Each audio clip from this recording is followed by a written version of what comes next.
Information about the world of running, inspiration to fuel passion and excellence, and ideas for making connections and finding community. You're listening to A to Z Running.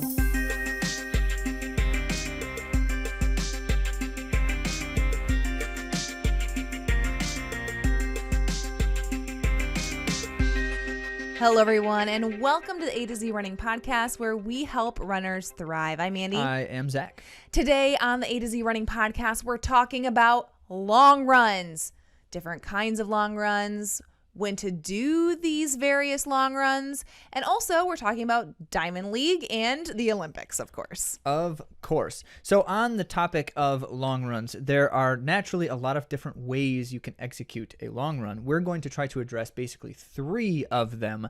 Things like long runs to build fitness, long runs for race preparation, and long runs for recovery. Believe it or not. But before you can get any of that information, you need to go to AtoZrunning.com, click the word follow at the top so that you can get all of the good information we have to share. And naturally, there are other places that we share that kind of information, like YouTube and podcast platforms like Apple, Google, and all the other big ones. So head there, subscribe, and make sure then that you don't miss something great. So this is cool. We love when our athletes are able to meet new people. And one of our athletes on the show, Pete, he came on to give us a recap of the Charlevoix Marathon, and he had run a PR that he had previously gotten in 2013. So it had been a while, and someone recognized him from the podcast, which was pretty cool. So we love when we can make connections with community. Thank you so much to all of you who follow and subscribe and then join in the conversation, because that's what it's all about. That is always fun. So we've been talking a lot about roll recovery, as you've noticed lately, and you recall the custom R8, which you can build yourself at rollrecovery.com. Well, just like that. If you are only listening, then you're missing out on seeing the example of Andi's great custom R8. It's a beautiful thing. Well, if you're still not sure about roll recovery or whether they have what you need, now you can head to YouTube and listen to the complete interview with Lewis Falland, who gives you everything you need to know in order to make a good decision about things like high quality recovery products, like the ones you can find at rollrecovery.com. Now, of course, because that's on YouTube, you are smart, which means you've subscribed to YouTube and ring the bell so that you don't have to go looking for that as I am describing it to you. But in case you haven't quite gotten that smart yet, there's still time by going to YouTube and subscribing. And by the way, if I didn't already mention, rollrecovery.com, the place you can go for all your recovery needs, build your own R8, or check out some of their other products. And thank you to Roll Recovery for being the sponsor of the last several episodes. We appreciate it. We also appreciate using tools like the pros use. Speaking of the pros, let's talk about some of the latest from the world of running.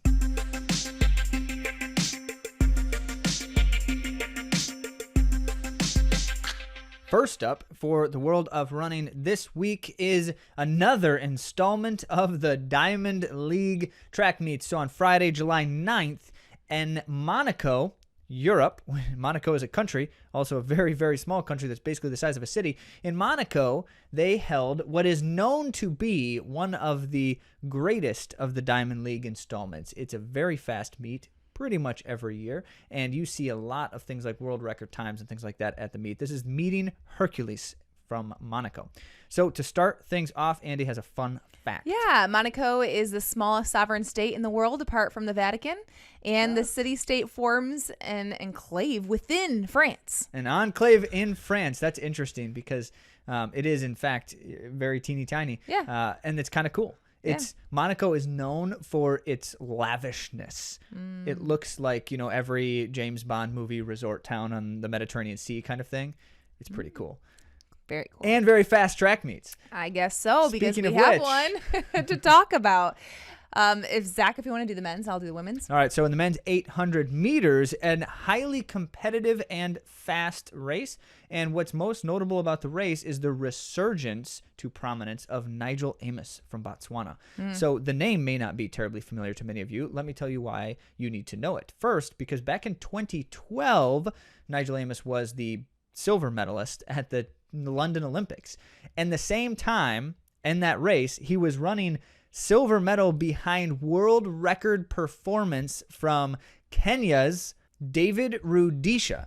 And in running that race, David Rudisha won the gold medal and set a new world record at the same time. Nigel Amos, in second behind him, ran the third fastest all-time performance, as well as a world junior record, because he was 19 years old at the time. Impressive. Which is really something. So here we are, this many years later, and he's had some troubles. He's not had the most seamless and smooth career thus far. But when Nigel Amos shows up at a Diamond League meet in Monaco and runs a 142.9 to win the race, everyone should go, oh, he's back. He's back. Yeah. He's in good form. And when he's in good form, he is hard to beat.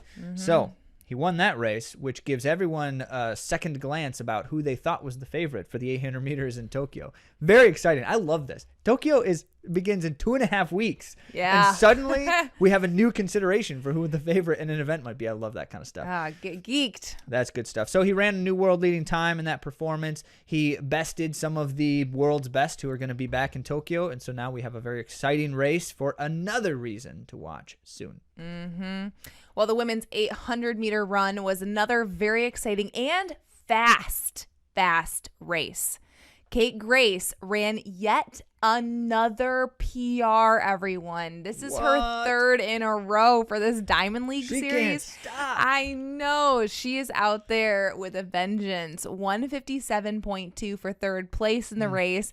The winner of the women's 800-meter run is Great Britain's Laura Muir, and she ran a personal best time of 156.73. And you've heard us talk about her so many times. So for her to get a personal best, she's peaking. This is coming into Olympic time, and she's ready to fly. Obviously, she is flying right now. Yes, especially notable because she had basically been telling people that she was not really going to focus on the 800, and at one point not even thinking about running it in the Olympics, just going to do the 1500. Well, maybe it's a good idea she's doing both after all. Or she's just even more fit and dangerous for the 15. She's one to watch for sure. And then following Muir in a close second was teammate Gemma Ricci of Great Britain, also running a personal best time of 156.96. All right, so personal bests all over the place. This is shaping up to be a great meet. So let's keep it going. In the men's 1500 meter, which this might be the event that kind of took the day because of what happened. Okay, across the board, I got to start with this because it just sets the stage so well. 11 of the 13 men who finished this race ran in the top 20 world leading times this year. 11. So 11 new entries to the top 20 list for the year, which, okay, that means We're probably something. shaking them up because some of them are probably already on the list. Yeah, right? well, yes. So they either bettered a performance or yes. Like in the case of the winner, which we'll get to that. 10 of those 13, so 10 men, world-class athletes in the same race ran personal best times in the 1500. That does not happen, folks. That's incredible. Yeah. Well, so in all of that, the leader of the race, once again proving why he should have been selected for Kenya's Olympic team, and still casting doubt as to whether Kenya's actually going to the race announcers were saying like that he might go, and I thought the decision had already been made. So if by the time you're hearing this you know something different than what we know, we've been trying to figure out if there's any inside knowledge on what Kenya is doing here, because there is a chance that they could actually come back and say Timothy Chariot's still in. By the way, I hadn't even said his name yet. Timothy Chariot won the race. Won the race not only in a fast race, but he won in a new personal best time and a new world leading time of 328.28.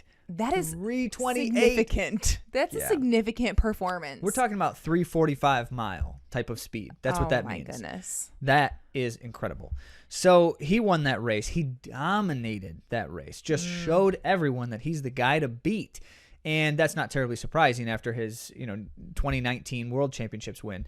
So that's good. Now, one of the other things that's interesting there is that one of his Kenyan teammates who was selected for the Olympic team this year ahead of Timothy Chariot was in the race, back in 5th place. He did run a personal best time. He wasn't running slow, but, a 2 full seconds behind Timothy Wow. Chariot. So it begs the question. In any case. Yes.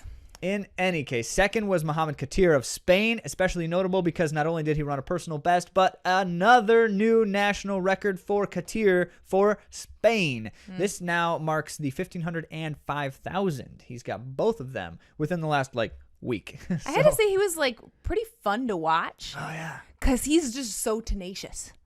He's a very tenacious runner. The reason really why Andy says he's fun to watch is because he's wearing basically a speed suit, which is not common for distance runners, and his hair is crazy and awesome. So that's why he's fun to watch. Yeah, well, he's also super fast. Well, so and that's he's really incredible. fun to watch. So although the commentators were talking about Jacob Ingebritzen and how he has had an injury and he's not in his best form, he did in fact run a very fast time. Season best. A season best. So he ran 3:29.25. For what did he come in third place? Yeah, he was third place. And that's just really saying something. So he was apparently sick. It might have even taken 2 weeks off of running Okay. in the last month. There were not a ton of details, but they were this is significant. But then when I saw him when we saw him cross the line and he ran so fast, I'm like, this is not saying anything. This is his best all season and he's been lighting it up. Right. So, I mean, if he truly was set back a bunch, it will be fun to watch him in Tokyo. If he's needing more recovery time for this. Yeah. Yeah. Well, notably, it's Jakob and his brother, who is also in the race, Philip. Those are 2 of the 3 who didn't run personal bests in this meet. Okay. So apparently this is not the day for Ingebritsens. But that's not all, because we have to keep talking about the 1,500 because there's more to share. in fourth place, Stewie McSwain of Australia broke another record for Australia, and not just Australia, but an area record in Oceania, running 3:29.51, breaking Craig Mottram's 1,500-meter record. Just incredible. This guy, everyone we're talking about here, they're just lighting it up. And so Stewie McSwain just once again showing that he's got the stuff and going to be such an exciting event. I think the 1,500 is going to be the most anticipated event for me for the Olympics after everything that's happened. Oh, and then we've yeah? got Cole Hocker and Centrowitz from the U.S. Yeah. And it's just going to be so exciting. It will be really exciting. All right. Well, we do have one more national record Yeah. from the race. Remember, this was the race of all races. For I mean, people are Monaco. starting to peak for the Olympics, yeah. so it makes So sense. this is Poland's Marcin Lewandowski, who's been just killing it as well in a number of events, but especially as the 1,500 and mile go. He set a new Polish record of 3:30.42, which is just amazing. So many fast times. What a race to watch. But the women's 1,500 was also exciting. It was. There are probably fewer in the field when it came down to the end of it, but there were some big names that you will recognize in an exciting duel. Faith Kipyegon outraced who, Zach? Sifan Hassan. I mean, So- Sifan Hassan is legendary, and Faith, she's been on the top of her game for a long time, but I don't know if people really expected that with Sifan. I don't know, because cool. Sifan has been, winning Breaking more. world records. Exactly. And winning races. Yeah. And so Faith Kipyegon, she ran a new world leading time and a personal best time of 3:51.07, which also earned her the Kenyan record. Oh, so good. Yeah. So she just did this thing where it's basically you're a really good runner. Watch me show you how I'm better. And so she just chased Sifan Hassan the whole race. And as the final 400, the final lap, and things are ramping up, Faith Kipyegon just sat there the whole time. And you Yep. could just see the doubt in Sifan Hassan's face as she's continuing to press and thinking, She looked up I at the can't break board. her. Yeah, I she can't looked up break at the you could see her look up at the Jumbotron. And Fear I know, on her because face. I think she's hoping that Faith would have broken off. This was a really fun race to watch, by the way. And we talked with Hillary Bohr last week about championship races, and he did a similar thing where he was in control, sitting in that second place spot, and that's what Faith Kipyegon did, and I think it's a great strategy. She looked very strong. Yeah, let's just take a moment here to plug that episode last week. If you are curious what goes on in the head of these high-level world-class racers, you've got to listen because Hillary Bohr was tells you so what he's amazing. thinking Like, when he's running championship races. Yes, it was a really great episode. We were really pumped about it. Well, back to the topic here. So it's especially notable because Sifan Hassan has been apparently trolling the possibility of doing the triple at the Olympics, which she's not likely doing that, according to the entries and such. But the 1,500, 5,000, 10,000 triple, which is nearly impossible because the 1,500 and 5,000 are like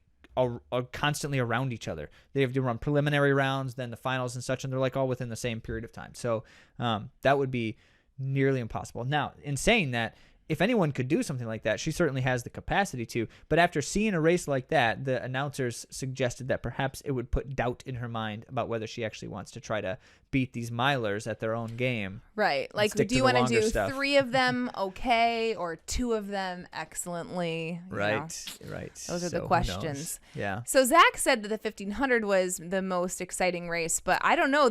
For other reasons, the men's steeplechase might have been. Not as good of reasons, though. No, not as good of reasons. So we'll start with the bad news first, which is the race officials botched it. They rang the final lap bell a lap early. Oh, no. So the runners thought they had the last lap, and they start kicking it in, and especially it was Kenya's Benjamin Keegan, who is he's going to be in the Olympics, and he's definitely one of the top contenders for the games, and he just blasts it and just looks great, and he's flying. But we knew at that moment, as soon as they rang that bell, it's like, uh-oh, this is going to be bad because you can see on the clock, it's way too early. Yep. There's no way they'd have 1 lap to go or they'd be running a minute under the world record. But when you're in oxygen deprivation, you're not counting laps yourself. You're not really paying much attention to anything. You're supposed to be able to trust them. You're also, like, with the steeplechasers, the added component, the mental component of having to focus on, hurdling and jumping water pits. Yeah. So he did run all out that last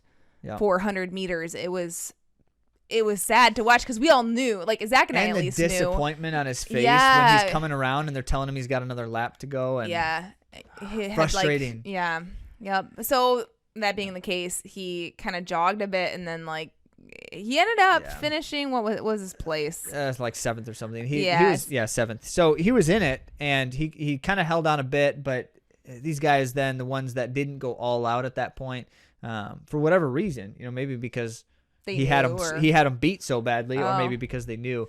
But whatever the case may be, it ended up being someone else's race, and it was Lamechia Girma of Ethiopia who then won the race in a world-leading time. Yeah. Because he was in second when that bell rang, and still tried to finish hard, and then had to go another lap, and he held on. His composure was strong. Yeah. So 8:07 for a winning time, which was spectacular. Right, and perhaps that made him a little faster. It's possible because then he could when he was reeling in Keegan. Yeah. So but I just do want to mention and lament just 1 second more that Keegan missed out on $10,000 payday, and I think that's really tragic when he had it. He had that race. Yep. So winning a Diamond League race is big stuff. Paydays, contract bonuses, any of that kind of stuff. And so missing out on that, they cost him a bit. And there's a question there of whether there's some kind of recourse that can happen, because it wasn't his fault. No. He had the race won.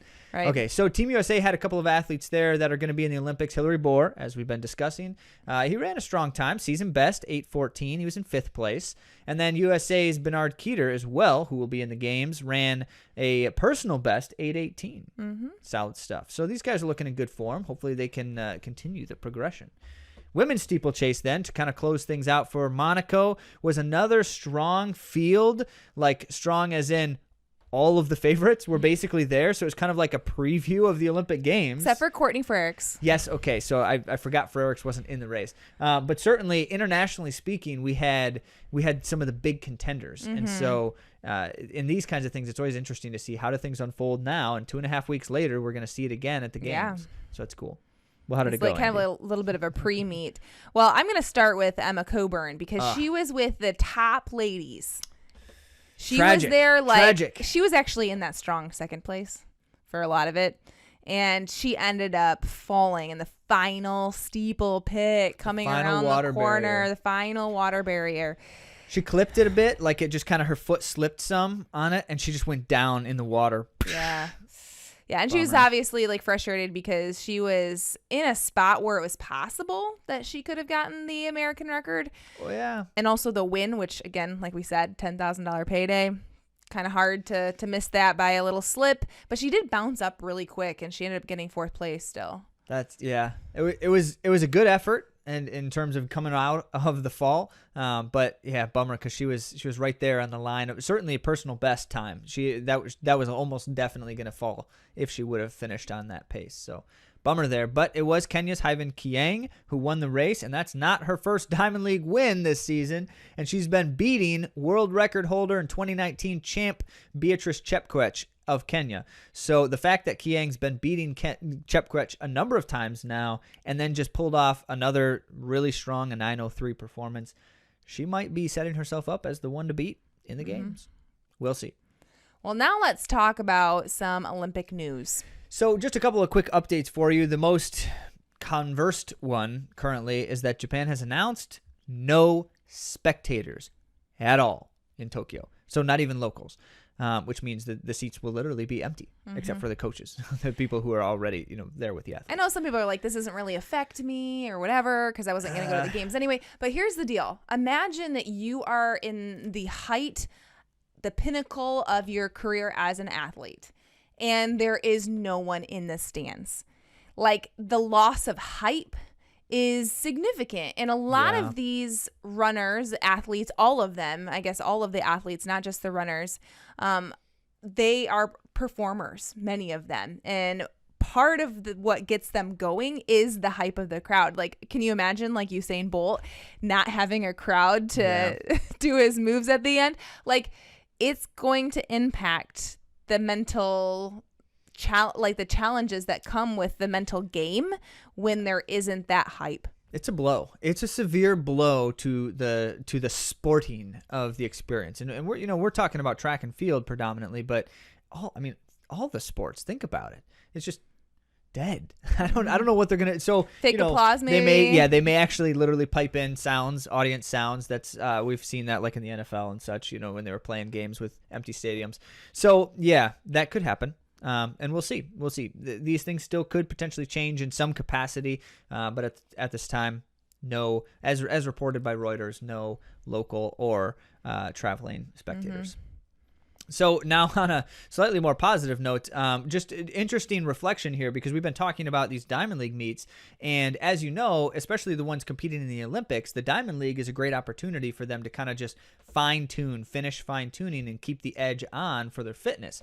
There's a lot of reason why it's good to race a number of times and then, have maybe a couple of weeks where you're not too aggressive, but race a couple of times before the games. That's a good thing. You see a lot of athletes do that in final preparation.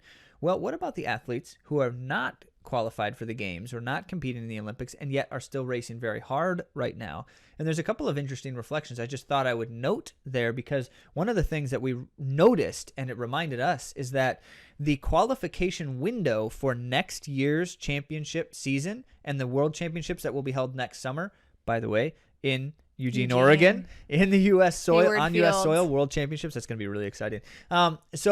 One of the reasons is because the qualification window opened on July 1st, which means anyone running at these Diamond League meets in the last week here are able to qualify for next year's World Championships. That's great because they're already in great shape after trying to train for the Olympics. Even if they didn't qualify for the games, they can still use these fast performances for next year, which is interesting. And of course, there's money to be made. So many of them are doing that to try to, if they're winning the meets, they're making big money. But even that, a lot of them have contract situations where they need to run a certain number of races, or if they compete well at international events like these, there's contract benefits. So there's a lot of good reasons why they're doing it there. But then Andi also mentioned. Yeah, helping teammates, continuing the season because many teammates are going to the Olympics. So getting a couple final weeks of fine tuning and sharpening together is highly beneficial as a team. Yeah, the last thing you want to do for your Olympic athletes is make them train alone for the last month of whatever training they're doing. You want to feel the energy together and continue the momentum that they've built up. So it makes a lot of sense. All right, well, there you have it. That's a fair bit of excitement in the last couple of weeks in the Diamond League. But now what we're going to do is we're going to see just a slight hiatus for a bit as we gear up for, in 2.5 weeks, the Tokyo Olympics. Yes.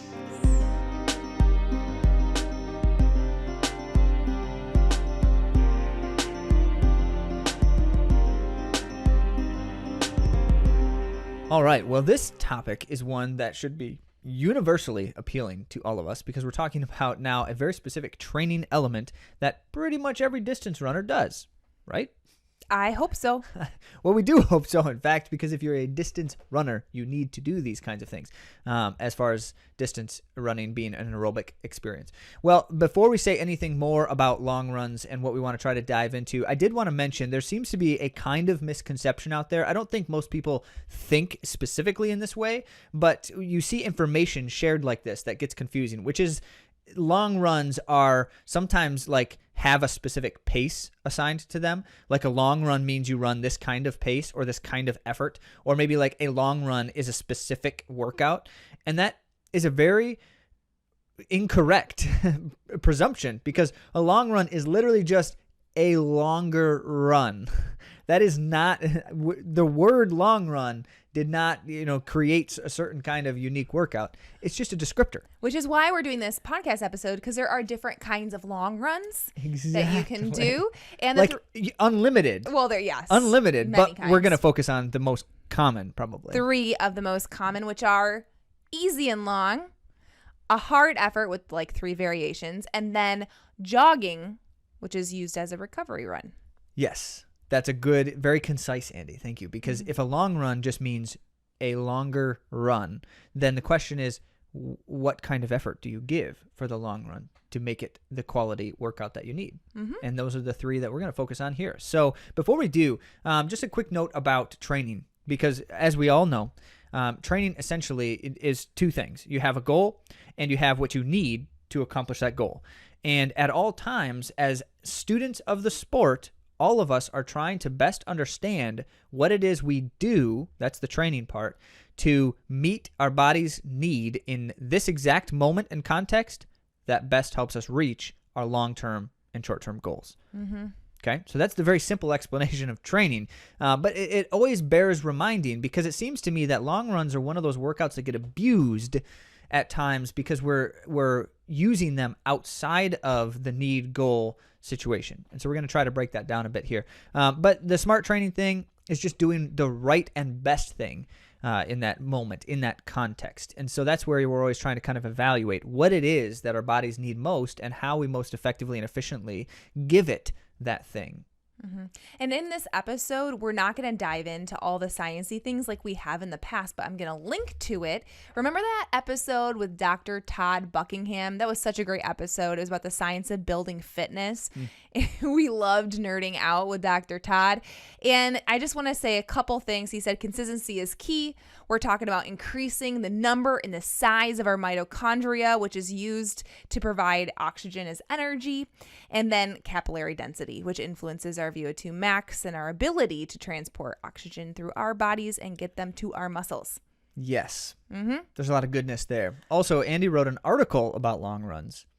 Yeah, that was actually you, Zach, but it was a long time ago, so you probably forgot. But I will link to that on AtoZrunning.com, and pretty much, all aerobic exercises increases adaptation so that over time, our systems become more capable of sustained aerobic running. So the long run is a crucial part of this, and the goal of training is to achieve the highest degree of adaptation possible in a given period of time. So Zach's going to talk about why there's different kinds of long runs and what's most effective. So this is the piece where what is the best way to go about a long run to achieve that goal? And there's a lot of nuance here. So we're going to give what are the kind of the general and best general considerations, but there's kind of like a if in doubt, do this kind of thing here too. So I want to make sure that it's clear. Like I can try to advise all of you listening right now on what I think you might want to do, but it's going to have to be in context because no good training advice happens in isolation. It's only in context. So we'll do our best here. But the main thing is what are these 3 most common variations and why you might use them at different points in time in your training. So we're going to start with the easy long run. And easy is an important word because it actually means something specific here. But if you just think about it in terms of I'm going out for a long run in a normal training cycle, and if I'm not running it especially hard, or if I'm not doing a specific type of workout on that run, chances are you're doing an easy long run. And that, by the way, if I'm defining what I mean by easy here, it's a kind of moderate aerobic effort. I am not talking about recovery jogging or something like that. That actually is, in fact, a different type, as Andy mentioned earlier. But the easy long runs are the kind of like the thing every distance runner needs to be doing, and doing that especially during a highly focused aerobic conditioning type of period. And I said every distance runner, I actually meant it personally. And I get this opinion from my coach Barry as well as from Arthur Lydiard's writings on the topic. I think anyone who's running 800 meters and above counts as a distance runner here for the sake of this period of training. And that is aerobic condition matters for all of us if we're trying to run. So how do we do that? Aerobic condition involves a lot of different nuances we're not talking about here, but what we are addressing is what the long run looks like during that period of time. And that's when you're doing the easy long run, mainly because the most important thing we're accomplishing during that easy period, as Andy mentioned from some of Todd's stuff as he was sharing with it, is we're addressing basically kind of these three things: the musculoskeletal strengthening, which is, can my body just handle the load? And then as we do that, slowly over time, our body just adapts better and better. Our muscle strength grows, as well as, our skeletal endurance, resistance, adaptations, density, some of that. So that's good. But then we're also really focusing on the oxygen transportation and the aerobic energy systems. Those are the two that we were addressing with Todd as well. And so that being the case, long and easy is the most effective way to grow those things. And if you could, you should do like a long run every day. But since you can't, because it would blow up your body and you wouldn't be able to recover, and delayed onset soreness and things like that. So then we have to scale it back and say, how often can I do a really solid long run at an easy effort? And the answer for most of us tends to be about once a week, but really more like every other day. But you just can't do it too long. It depends on how long is long. Yeah, exactly. And depending on where you've been at and how you've grown your schedule. That's exactly it. And also how fit you are in the moment, because, at the early stages in your training cycle, you still need to be doing long runs, but your body can't recover as quickly from them when you haven't built up, like the musculoskeletal strength, and your aerobic transport system is lower. So you still want to be doing these, but you can't be doing them quite as long or quite as hard. Those are the things that kind of just gradually change over time. And so, yes, throughout the entire conditioning phase, we're doing long runs. We're doing easy long runs. We are not doing hard long runs, fast finish long runs, any of that kind of stuff, because it takes too long to recover when we're trying to just build aerobic condition, especially with the combination of the other things we're doing. Andy and I actually got into it wasn't a debate about this, but we were trying to talk through why is it that things like fast finish long runs are not necessarily good for that period of training? And of course, the interesting answer there is, if the fast finish long run is essentially combining a steady effort and a long run, which are two different kinds of efforts in this instance, that would be potentially viewed as efficient, except for that it creates a higher amount of recovery time needed before you can achieve another quality effort, especially a longer quality effort. And so in our minds, it's significantly more efficient to do a steady run one day, the very next day do an easy long run, the very next day do a mildly long run, and then a day after that you're back into another strong steady effort, basically with no real downtime needed, because these runs don't require significant amounts of recovery, whereas a fast finish long run would require more substantial recovery. Mm-hmm. So that's the example as to why it's more efficient during a conditioning phase. But in a moment we'll get to where you might implement a harder effort in just a moment. The other thing there is, what is it that you need to avoid when you're trying to do easy long runs and trying to execute this kind of a long run effectively? Of course, as mentioned, you need to avoid doing it too hard, because too hard then requires too much time to recover, and you get fewer adaptations when you cross the line, especially with things like going long and going hard. You start to kind of negate some of the positive benefit you would have gotten. So we need to keep it easy enough. However, at the same time, we're not talking about too easy here, because if I'm going out and jogging all of these long runs, I'm not achieving as much benefit as I could with a slightly more elevated effort. And this is why it's so difficult, because it depends so much on where my fitness is right now and what my body can handle as to how much effort I can do well. And what else I've been doing in the week. And yeah, all the other things. That's why all training happens in context. We can't tell you exactly how hard to run your long run right now because we don't know exactly what you're doing in your training right now. But this is the kind of dynamic. The other thing I want to mention is with an easy long run, you really do not want to be fueling as you would for like a race, like the nutrition and sugars and stuff that you take in. You don't want to be doing that because there are some additional benefits that you gain from the long run by keeping it easy enough that you don't need additional fuel and keeping it short enough that you're not, like driving your system into the ground. But if you have to take fuel on the run, then chances are you are going too hard. If you have to in order to get through it. So that's a good indicator that says, okay, I need to go a little bit easier so that I don't have to take fuel. Now, of course, if it's a hot day or, like, do you need hydration and electrolytes? I've been needing that lately, yes, by the way. You might. Yeah. So we're not saying don't take anything at all with you on the run and suffer the consequences. That's not the point. But we're not wanting to fuel like you would for a race on an easy effort long run. Instead, trying to get the effort right so that's not needed. Okay. So how about number 2? Hard effort long runs are, I would say, one of the most overused types of workouts on the, like, if you go online and just download a training plan from somewhere. They love things like it's because Runner's World talks about fast finish long runs. So then all of the running plans out there have fast finish long runs in them, or progressives or something like that. And they love talking about that kind of stuff. But in almost none of them do they ever explain to you when is the right time to do it and why you do it at that time.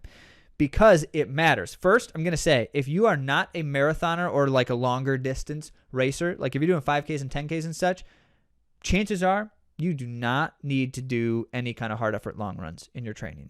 Chances are, in fact, that is less effective at accomplishing your goal than some other means. I'm not saying you don't do long runs, but you don't do these hard effort ones. And I'll give an example in a moment as to why. But the other side of this then is there's a lot of different ways that you can do a hard effort long run. And in all of those things, it only really truly is valuable after you have established good aerobic condition. For all of the reasons mentioned above, like your body can recover better once you're in better shape. Your musculoskeletal strengthening needs to be sound. Your oxygen transport system needs to be well developed. And of course, your energy system needs to be solid. Mm-hmm. Because if these things are not in place, a good example here comes from some of the Hansen's research, the Hansen's method. If those things are not in place, you can do serious, long-lasting, damage is the right word, damage to your cellular system, like your mitochondria and such, because you're overtaxing them for a long period of time, which you might be able to handle it while you're doing it, but then you got to take like a week to get over what you just cost yourself. Would you say that for somebody who's doing these hard effort long runs that perhaps they would need to be like seasoned runners, like having been like doing season upon season of solid training before they would do something like this? Not necessarily, but certainly. So most of us don't need to be doing long runs like this. Because the nature of our training isn't such that we're well prepared to do it. So in many instances, I would just generally recommend, if I'm not sure, it's better to do the easy long runs and other hard efforts other days, because it's both safer in general, you're taking fewer risks, and because your body's going to be able to handle that kind of a load better. So you can do more quality training more often. But yes, so if I am a seasoned runner especially, and if I'm talking about things like I've got, several seasons of high quality aerobic training, then my body, every time I do that, every iteration, as Todd Buckingham shared with us, the fitness is not just happening within the single season. It mounts on top of itself with each iteration. And so as a consequence, the one thing that is the most clear here, amongst certainly a wide myriad of things like oxygen transport, energy systems and such, but that musculoskeletal impact cannot be overestimated here, because just the simple fact that my body can endure the load well without degradation means that I can handle the effort and recover faster. What about the long time trials? Okay, so that's another a variation. Let's get into the 3 variations, and then that'll help kind of answer that question. So one variation of a harder effort long run is just simply a long run that's at a little bit harder or elevated effort. Might be like a steady effort, although it's probably not going to be quite as close to the same pace you would do for like an hour steady. You really shouldn't be trying to do that same pace for an entire like 2 hour plus long run. So I would call it a gentle, steady effort. And the value there is simply because you're going to need, as a long distance racer, you're going to need to be able to handle higher efforts for longer periods of time. So it's good to induce that into your system when you're well prepared for it. I do not ever recommend this kind of a long run for anyone who is not a well-trained, seasoned runner, simply because it's chances are your body is not yet able to recover well enough from it. That's not to say that there aren't ways to go about this, and we'll talk about, Andy mentioned the time trial one in a moment. But steady long runs are an effective means for kind of a next layer after you've done well with your conditioning and your body can handle that well, and you are recovering easily. The effort doesn't feel too bad when you're doing these 2.5 hour plus runs. So this would work. Now, that said, the next layer is things like the fast finish or progressive effort types of long runs, a more structured workout type, and the ones that tend to be very popular because of things like Runner's World. So I lump all of these together because they're largely accomplishing the same thing, which is simply elevate the effort later in the run is kind of the mindset there. And in the progressive mindset is just continue to try to push a little bit more effort throughout. You have to be very careful with these kinds of workouts because it's really easy to overdo it and crash and burn. It's really easy to crash and burn on these workouts. How many people have done a fast finish long run and what you were thinking was a fast finish was really a fast little bit and then a slow finish? I've done that. So as a result, the main thing here is that you know that the marathon and those kinds of things are hardest late stages. And so you're trying to teach your body to adapt well to the stronger effort when it's on more tired legs. That's the mindset of things like progressive and fast finish runs. But it only works when you're very well conditioned. Otherwise, you're trashing your body and you're not gaining the positive adaptations you would have, even if you were just doing an easy long run. So there's a thought there. Start easy, phase into it. That's kind of the idea. That's good stuff. Now, how about things like race effort long runs? Or there's a twist I'll put on that I've seen a lot of coaches use effectively. But the race effort type of thing, like a long time trial effort. Time trial is seeming to be confused by many people. When we say that, what we're talking about is like a near race effort. Not that you're like using your watch and saying I have to hit every split for a pace. That's not what I mean by time trial. But these long runs are the ones when you're trying to then accomplish a kind of simulation of a race experience, or even sometimes you could do this as a race, actually jump in a race. The example would be simply this. If I'm running a marathon and I want to really accomplish a near race effort well, it helps to do something within the vicinity of close to marathon in distance, like maybe 18 to 22 miles would be a good example. And I'm not trying to time myself and run my marathon pace. I'm just simply trying to give the same kind of effort that I'd be trying to give for the marathon. And the key here is just take what your body has to give on the day. Don't be too consumed with what pace it ends up being because you're really just practicing the effort. And so if the practice goes poorly, that's okay. You've learned something from it, I hope, but practice the effort. Now, that's one variation of this, but you could also do things like jump in a 10-mile race and try to run, near race effort for 10 miles. And then a couple weeks later, do a half marathon. A couple weeks later, do a 25K. So you see the kind of the building, the progression along those lines. So if I do a half marathon race here, what I'd be doing is a fairly substantial warm-up and a fairly substantial cool-down. It's a long effort day, but I'm using that near race effort for the half marathon as an elevated long run type of experience. Is that the question you were asking about, Andy? Yeah, but I also wonder, because you said the steady state might tax someone too much. Isn't steady state similar to time, like your race effort? Yes, but you're talking about running a steady run for the entire long run. The near race effort has a limit to how long you're going to do it. So there's dependencies there. But as it goes, if you're running something like 3 hours for a 18 to 22 mile kind of marathon simulation thing, there's a limit to how long is desirable for that. And so you can't be going too long, otherwise you're draining your system too much. Also, it doesn't have to be quite that hard either. So the effort can scale depending on the amount of time. So this is very complicated stuff. As you can see, the main idea here with all of these things is that we need to understand, what do I need in my training right now to best serve my ultimate goal? And these are tools that could be at your disposal depending on that need. One thing to note about those longer hard efforts is you have to build into that kind of stuff. So if I've done all my conditioning work, I don't just jump out the next day or the next week and do a 20-mile marathon effort long run. I would not do that. That's too soon, too hard. So ease into that stuff. Do it shorter, or even on the run itself, take some time, 4 or 5 miles of easier running until I ease into the pace or the effort. And that's a good way to do it. Now the last one is my favorite. I've been doing a lot of these. What is it, Andi? It is the long jog. The long jog. Yes. So this is good. I mentioned earlier, easy and jog are two very different things. Jogging in principle is as light of an effort as I can without just, shuffling my feet into the ground.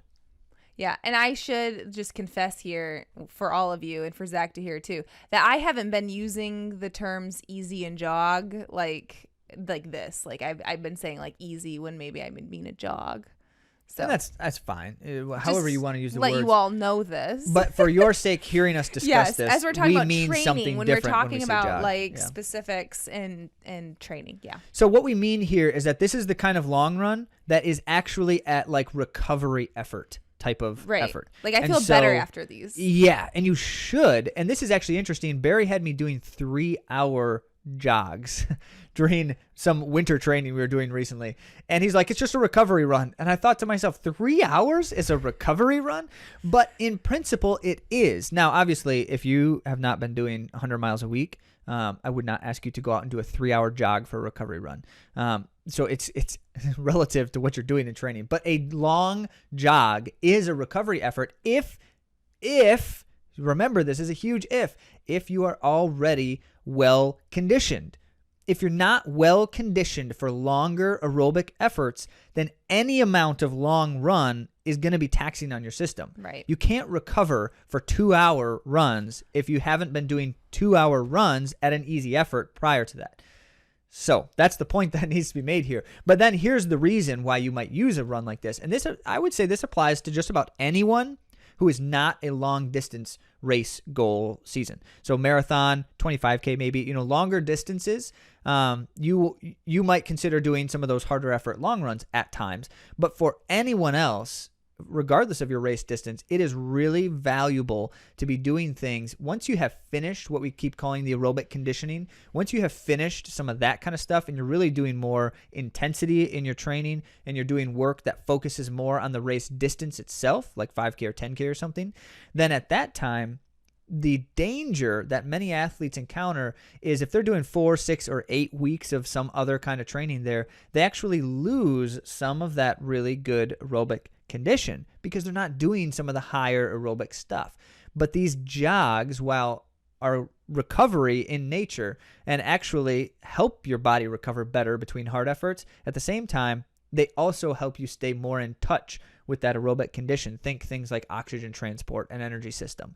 It's helping your body sustain the good work you were doing in that conditioning, even though you're doing other things throughout the week. And so it's really a great thing for any athlete to be continuing long runs throughout your training cycle, regardless of what period you're in. It's just a matter of what kind of effort you give as to how that long run best supports your training needs. And the other thing I wanted to mention, because we keep saying that jogging is a recovery run, why is jogging long still a recovery? Because think about it, how much blood you're getting flowing through your legs during that time. If you're doing high intensity stuff, we're talking about possibly like anaerobic types of work, then you're talking of blood acidity or pH levels being off balance or something like that.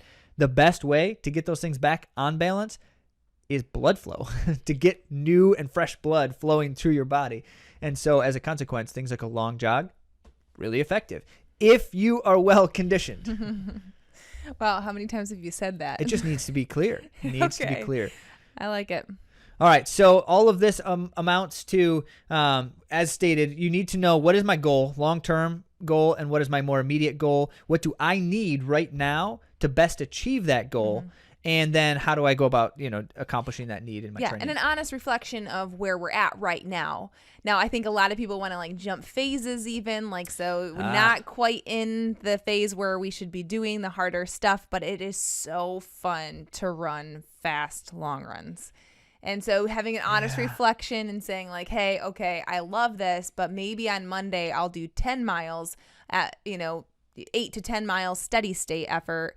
Because that's part of my training plan to do steady running and keep it for that and not my long run. Maybe this warrants comment because it didn't strike me until just now. My worst marathon was after a season where it wasn't every week, but just about every week or every other week, for about 8 weeks or so, I had been doing the fastest long runs of my life. And it was something. Like I was finishing these runs thinking, I am amazing. I'm just running so fast for so long and feeling great. And guess how well I did in that marathon? Oh, man. Not well. So it begs the question. Clearly there could have been many of other things contributing to that. But clearly that did not in that instance at least. Well, so the point being, yes, as Andy said, these things, they're complicated things. And so as a point, we did want to at least establish there's some kind of template here. Early training season for anyone, when you're doing the conditioning work, the easy long run is the thing to do. Don't mess around with the harder stuff. Don't mess around with trying to, and you may be jogging even too, not just easy, but jogging the long runs. Because the point is we just need to get the good quality aerobic adaptations, and those things are not going to happen when we're running too hard for our current fitness. And then aside from that, depending on what you're doing later on in your training cycle and what your goal is, you might be doing some of that harder effort stuff. You might be doing some jogging. All depends. All depends. Now, because that was very informative for you and very compelling content and information, and because at times it is difficult to implement these kinds of ideas in their complexity in our own training, well, you know that we are certainly here and happy to help you with our coaching or training services. If that's something that you're interested in, head to AtoZrunning.com/coaching. And of course, if you're not interested in the full services, but you'd still love to send us a note, question, comment, or any of those other things, we love those notes and we absolutely will reply to them, even if it's, answering questions about training and such. So hit us up on the social media places or other places where you can comment and send notes. YouTube. That's a great place for it. You can also, do that you can email us. Yeah. Kind of old school nowadays to email, but we do check it daily. Andy calls me old school all the time.